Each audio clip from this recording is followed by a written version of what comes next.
कोकण आणि कोकणातील निसर्ग सौंदर्य हे आपल्या सर्वांनाच माहिती आहे.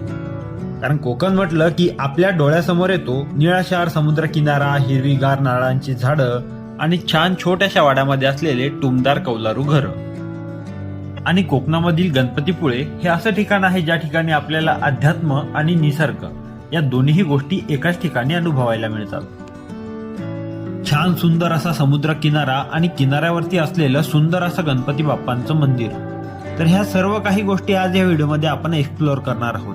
त्यासोबतच गणपतीपुळेमध्ये अजून बघण्यासारखे कोणकोणते ठिकाणं आहेत, या ठिकाणी राहण्याची आणि खाण्याची काय व्यवस्था आहे, या सर्व काही गोष्टी डिटेलमध्ये या व्हिडिओमध्ये मी सांगणार आहे. त्यामुळे हा व्हिडिओ शेवटपर्यंत कुठेही स्किप न करता बघा आणि व्हिडिओ जर आवडला तर नक्की लाईक करा. तर चला मित्रांनो, करूया आजच्या व्हिडिओला सुरुवात. मी रोहित वाकतकर तुमच्या सगळ्यांचं नवीन एका व्हिडिओमध्ये मनापासून स्वागत करतो. रात्रभर एसटीने प्रवास करून